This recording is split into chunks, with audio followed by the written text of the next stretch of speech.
আসসালামু আলাইকুম সুপ্রিয় দর্শক, খুবই ইউনিক একটা রেসিপি আমি আপনাদের মাঝে আজকে শেয়ার করব। এই রেসিপির জন্য এখানে আমি একটা বড় পাত্র নিয়েছি। এখানে আমি প্রায় 2 কাপ পরিমাণ পেঁয়াজ কুচি, প্রায় 10 থেকে 12টা কাঁচা ঝাল ফালি করা, 2টো রসুন কুচি ব্যবহার করেছি।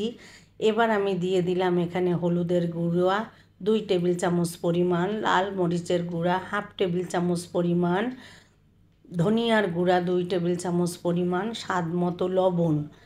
এবার আমি এখানে দিয়ে দিচ্ছি সরিষার তেল। সরিষার তেলটা দেওয়া হয়ে গেলে এবার সমস্ত উপকরণ আমি হাত দিয়ে খুব ভালো করে কষলে মিশিয়ে নিচ্ছি, যাতে সমস্ত উপকরণ সুন্দরভাবে একসঙ্গে মিশে যায়।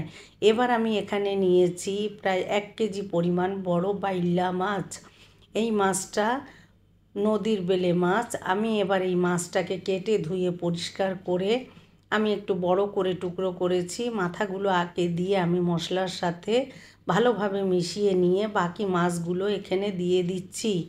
এই মাছগুলো এবার দিয়ে ভালোভাবে মাখিয়ে মশলার সাথে মিশিয়ে নিচ্ছি। আপনারা এই পর্যায়ে যদি আলু না খেতে চান তাহলে এভাবেই আলু ছাড়া এই একই রেসিপিতে কিন্তু রান্না করে খেয়ে দেখতে পারেন।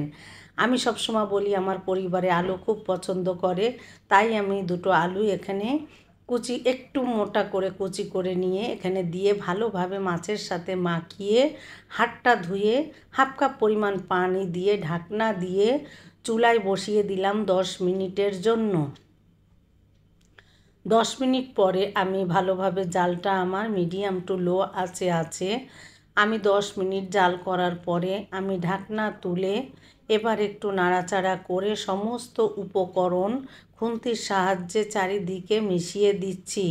যেহেতু বাইল্লা মাছটা নরম হয়, এখানে খুব বেশি নাড়াচাড়া করা যাবে না।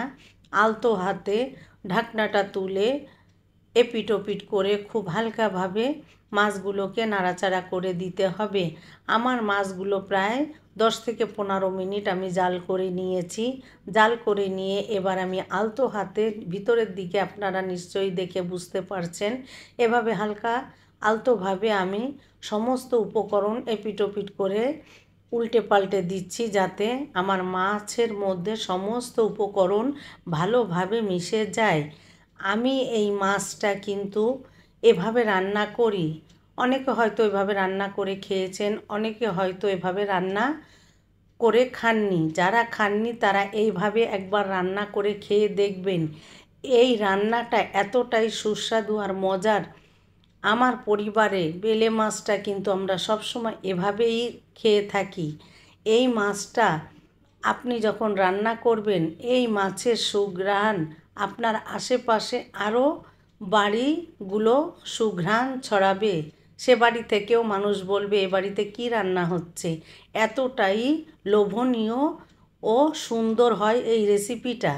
এবার আমি আলু উঠিয়ে একটু দেখে নিলাম আমার আলুটা সিদ্ধ হয়েছে কি না। আলুটা কিন্তু আমার সিদ্ধ হয়ে এসেছে।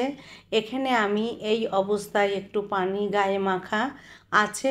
এই পর্যায়ে আমি এই রান্নার মূল উপকরণ আচার ব্যবহার করব। এখানে আপনারা যে কোনো আচার ব্যবহার করতে পারেন, হাতের কাছে আপনার যেটাই থাকবে।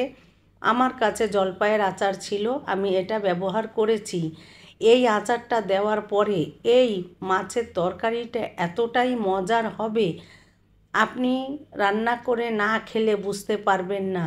আপনারা যদি চান তাহলে এভাবে একটু ঝোল ঝোল রাখতে পারেন। আমি কিন্তু এই রান্নাতে কোনো ঝোল রাখি না, সব সময় একটু তলা লালচে হয় তখন আমি এই রেসিপিটা রান্না শেষ করি।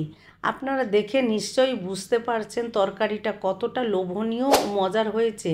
উপর থেকে আমি 6টা কাঁচা ঝাল দিয়ে পানিটা শুকিয়ে নিলাম। তৈরি হয়ে গেল আমার আচারি বেলে মাছ।